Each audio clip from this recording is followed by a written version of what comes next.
नमस्कार, मैं हूं आपके साथ मैं मानसा मलिक। भारत के साथ सीमा विवाद में खुद को पिछड़ता देख रहा चीन भारत की भावनाओं को उकसाने में लगा हुआ है और इस काम में उसको साथ मिला है नेपाल के प्रधानमंत्री केपी शर्मा ओली का। पहले विवादित नक्शा, फिर मर्यादा पुरुषोत्तम श्री राम की जन्मस्थली और अब महात्मा बुद्ध के नाम पर सियासत। भारत के खिलाफ सोच और साजिश का आलम यह है कि नेपाल भारतीय विदेश मंत्री के बयान को बिना समझे ही हमलावर हो गया। हालांकि विदेश मंत्रालय ने फौरन नेपाल की शंका को दूर तो कर दिया, लेकिन उसकी नीयत जरूर सामने आ गई। तो आज की चर्चा करेंगे इसी मुद्दे पर कि युद्ध की बोली बोलने वालों के बुद्ध कैसे हो सकते हैं। तो खबर क्या है ये आपको बता दें। विदेश मंत्री एस जयशंकर के बयान पर नेपाल का विरोध। विदेश मंत्री ने दरअसल महात्मा बुद्ध को महान भारतीय बताया था और नेपाल ने कहा कि महात्मा बुद्ध का जन्म जो है वो लुम्बिनी में हुआ था। उसके बाद भारत की ओर से जवाब दिया गया कि विदेश मंत्री का बयान साझा बौद्ध विरासत के संदर्भ में दिया गया था। भारत की ओर से यह बात भी कही गई कि कोई शक नहीं है कि बुद्ध की जन्मस्थली लुम्बिनी है।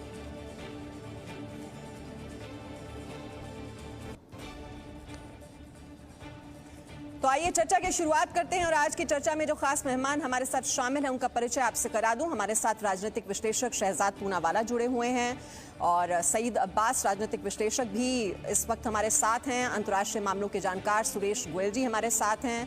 प्रोफेसर करण तेज सिंह बौद्ध धर्म के विशेषज्ञ हैं, वो भी हमारे साथ इस चर्चा में आज शिरकत कर रहे हैं और नेपाल मामलों के जानकार शंभुनाथ भी हमारे साथ इस चर्चा में आज शामिल हैं। सभी मेहमानों का बहुत बहुत स्वागत। शुरुआत में शहजाद आपसे कर रही हूँ। महापुरुषों और देवी देवताओं पर हक जताना नेपाल ने शुरू कर दिया है। पहले श्री राम के बारे में कहना कि वो नेपाली थे और अब बुद्ध पर यह युद्ध कि बुद्ध भी जो थे वो नेपाली थे। देखिए, दरअसल पहले तो विदेश मंत्री ने कोई ऐसी बात नहीं कही जिससे कि इतनी आपत्ति उनको दर्ज करवानी चाहिए थी, क्योंकि अगर आप देखें तो सिद्धार्था का जन्म जरूर लुम्बिनी में हुआ था, पर जो उनके गौतम बुद्ध बनने की पूरी उनकी जो एक जर्नी है वो तो भारत में ही हुई थी। और अगर आप देखें कि गौतम बुद्ध से जुड़ी हुई जो अहम जगह हैं, चाहे वो बोध गया हो, चाहे वो सारनाथ हो, चाहे वो कुशीनगर हो, वो तो भारत में ही है। तो एक तरीके से साझा विरासत तो है गौतम बुद्ध के साथ। पर दरअसल ये गौतम बुद्ध और श्री राम की लड़ाई है ही नहीं। दरअसल केपी शर्मा ओली की जो सरकार है वो चाइना के टुकड़ों पर पल रही है। आपको याद होगा कि जब उनके पार्टी में भीतर घमासान हो रहा था तो चाइनीज एम्बेसडर टू नेपाल ने वहां पर सुलह करवाकर उनको सत्ता में बनाए रखा था।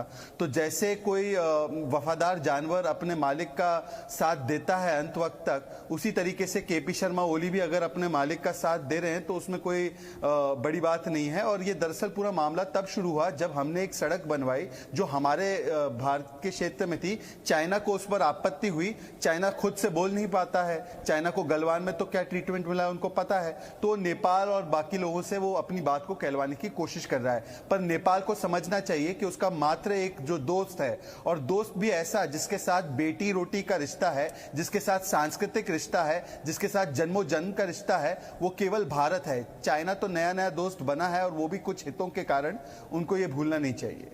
जी बिल्कुल सईद अब्बास, ये जिस देश के साथ रोटी बेटी का रिश्ता और वो अब हक जता रहे हैं, और भगवान बुद्ध जो हैं हमारे लिए वो तो हमारी भावनाओं में है। देखिए, ऐसा है कि भगवान बुद्ध जो है वो एक विश्व गुरु है। न कि हिंदुस्तान, न पाकिस्तान, न नेपाल, न भूटान, कोई भी ऐसा देश ये नहीं कह सकता कि गौतम बुद्ध, गौतम सिद्धार्था हमारे हैं।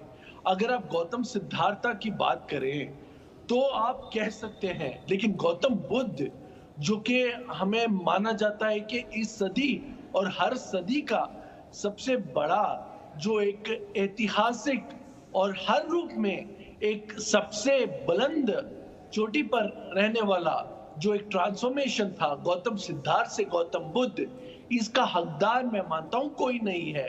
अगर हम देखें तो अखंड भारत जब हुआ करता था, जब पाकिस्तान, अफगानिस्तान, नेपाल, श्रीलंका, बात तो वही हो रही है कि ऐसा क्या बोल दिया था विदेश मंत्री ने कि आपत्ति दर्ज कर दी गई।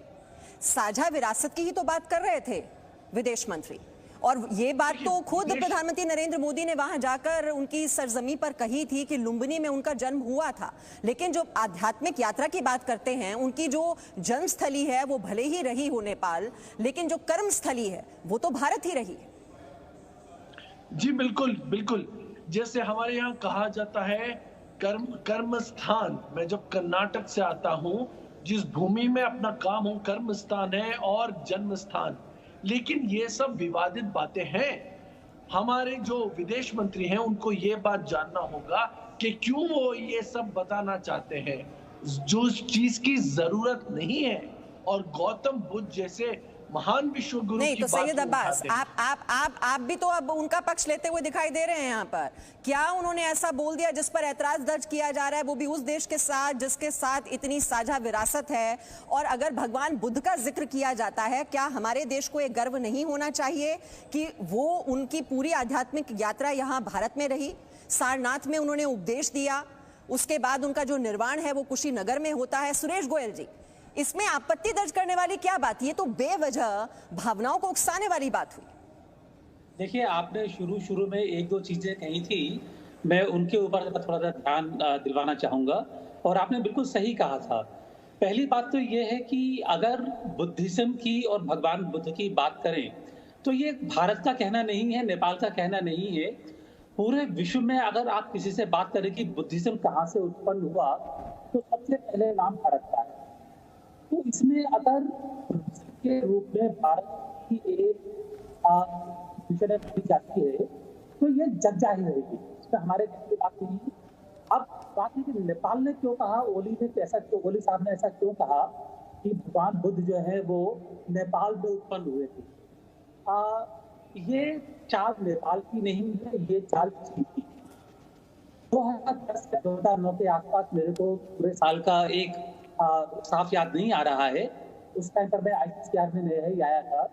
तो चीन ने 2010 के आसपास बुद्धिज्म के ऊपर एक वर्ल्ड कॉन्फ्रेंस की, जिसका साफ साफ मकसद ये था बताने के लिए कि बुद्धिज्म के ऊपर चीन का हक, और चीन ने बुद्धिज्म के ऊपर अपना हक जताया इसलिए कि साउथ ईस्ट एशिया में, एशिया पैसिफिक में एक जो बड़ा लिंक है सब देशों में, वो है बुद्धिज्म का। तो बुद्धिज्म के ऊपर अपना हक जता करके वो भारत को साफ साफ एक चेतावनी दे रहा था, चुनौती दे रहा था कि बुद्धिज्म खाली भारत का नहीं है, वो चीन का ही है। उसके बाद में हमने ग्लोबल बुद्धिस्ट कांग्रीगेशन किया था।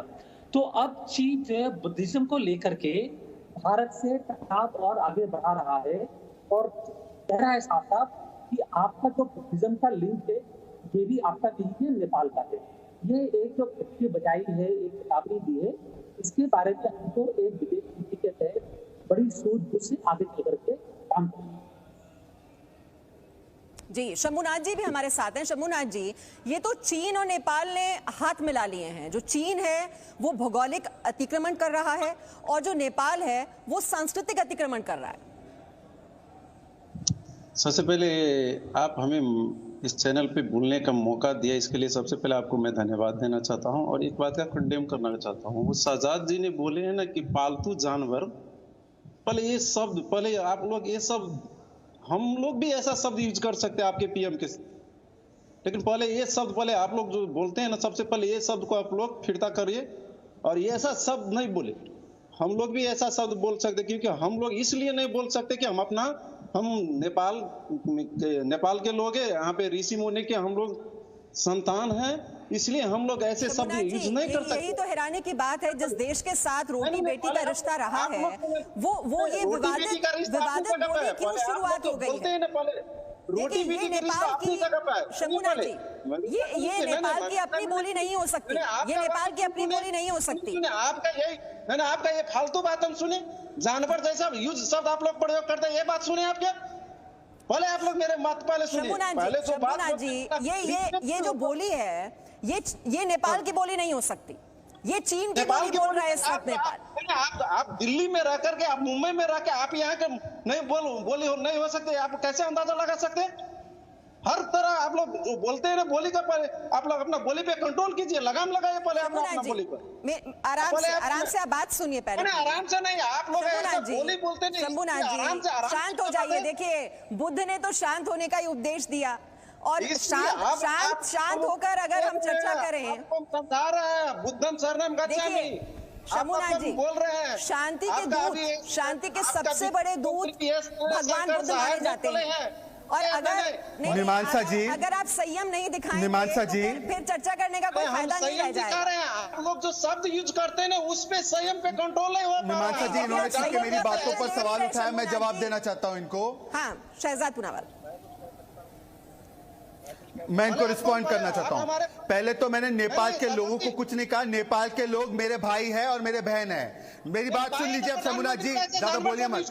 दूसरी बात, चाइना ने नेपाल की जमीन पर, चाइना ने जमीन पर अतिक्रमण किया है। हिम्मत है आपकी बोलने की? चाइना आपके स्कूलों में मैंडरिन सिखाना कंपलसरी कर रहा है। हिम्मत है आपकी बोलने की? चाइना के बात पे डिबेट कीजिए ना। आपका मोदी साहब हमारे हाउस में आकर बोले थे ये बुद्ध की धरती है, बुद्ध की देश है। इतने सारे फिर आपका जयशंकर साहब ने बोलते थे बुद्ध हमारा है। अरे भाई पहले आप ये लोग पहले मान लेना कि मोदी साहब ने झूठ बोला कि जयशंकर साहब सच बोल रहे हैं। सत्ता बचाने के लिए बताइए, भारत जैसे देश के साथ इस आपका मोदी साहब हमारे हाउस में जब नेपाल आए थे तो बोले थे ना केपी शर्मा ओली की सत्ता की लालच है। और मैं उनको कहूंगा, मैं उनको इस तरीके से ही बोलूंगा क्योंकि उन्होंने नेपाल के हितों का बलिदान देकर अपनी सत्ता बचाई है। उनको शर्म आनी चाहिए। आपका महानायक सीता माँ और राम जी का आप लोग उस देश को जो बोली बोल रहे हैं ना गिरवी रख दिया। आप मोदी साहब को सत्ता प्रधानमंत्री के पद पर गिरवी रख दिया उस रिश्ते को। आपको शर्म आनी चाहिए शंभुनाथ जी। चाइना के सामने आप मुंह नहीं खोल पाते। आप तो फालतू जानवर ऐसा चाइना ने आपको बोला आप लोगों को शर्म आना चाहिए। चाइना ने बोला भाषा बदल दी। अरे चाइना क्या क्या बदलवाएगा आपसे? अपनी संस्कृति क्या? आपकी संस्कृति हमारी संस्कृति एक है, हमारे पूर्वज एक है। और आज आप चाइना के पीछे भाग रहे। वही चाइना जो आपकी संस्कृति की इज्जत नहीं करता, वही चाइना जो आपकी भाषा की इज्जत नहीं करता, वही चाइना जो आपके पूर्वजों की इज्जत नहीं करता। हम ऋषि मुनि का संतान है, नेपाल के पशुपति जात के हैं, बुद्ध की संतान है आप लोग। हम लोग जानते हैं रिस्पेक्ट कैसे किया जाता है। आप लोग के बोली में आपकी शंभुनाथ जी शांत हो जाइए। मैं यहाँ पर प्रोफेसर करम तेज सिंह को बीच में ला रही हूँ। प्रोफेसर करम तेज सिंह जी, आप देख रहे हैं, आप सुन रहे हैं, भगवान बुद्ध जिन्होंने शांति का उपदेश दिया, अगर उनका जन्म नेपाल में हुआ है, ये जो बोली आप सुन रहे हैं, ये क्या दिखा रही है?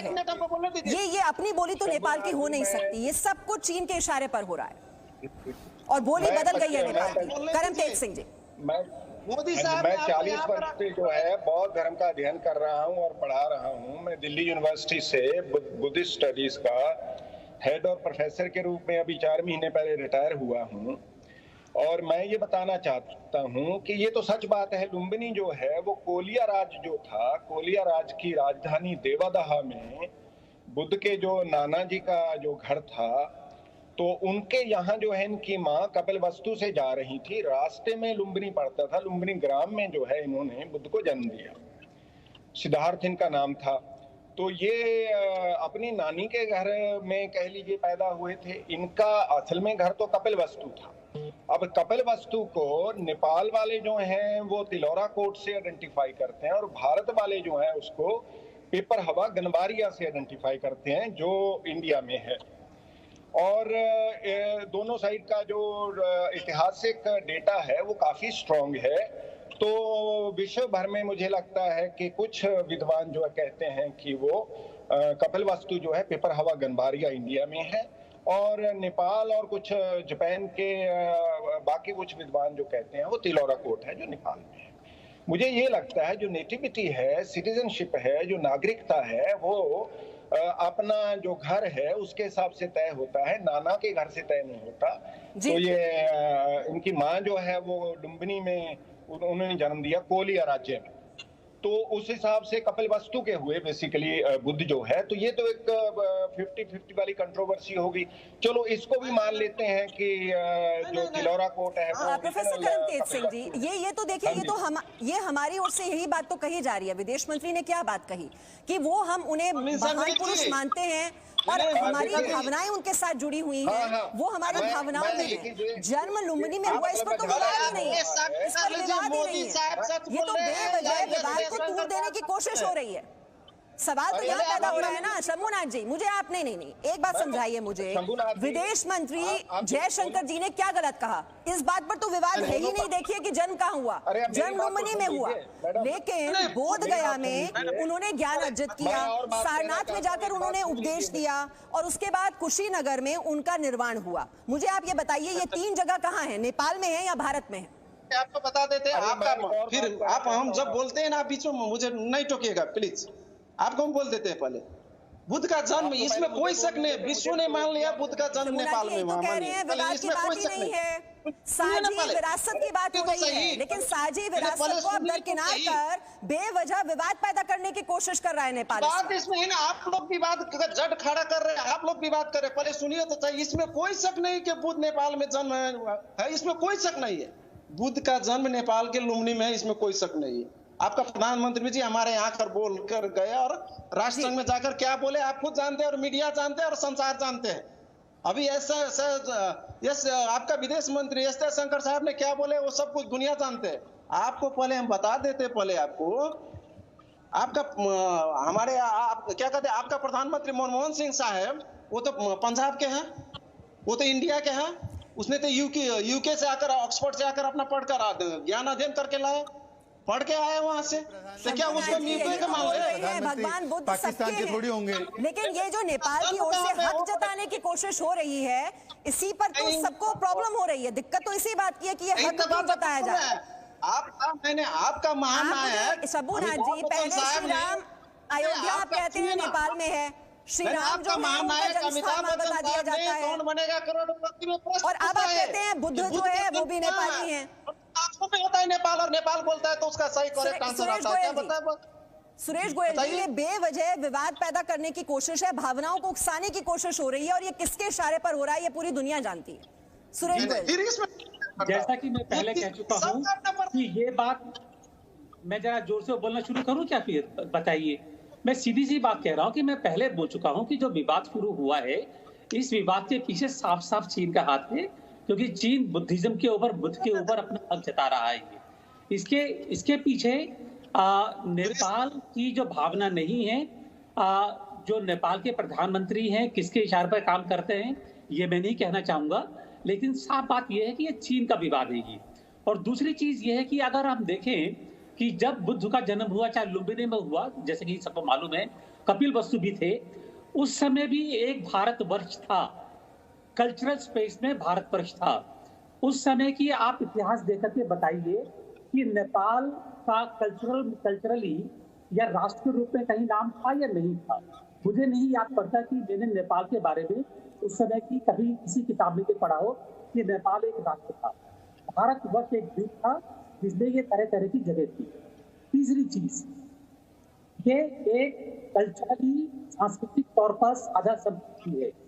अगर नेपाल और भारत, नेपाल एक इस तरह लेकर के कि मेरा बुद्ध ये खड़ा कर देगा, तो इसमें 2 बंदरों के झगड़े में खाली बिल्ली ही फायदा उठाएगी, तो उसमें और किसी का फायदा नहीं होगा।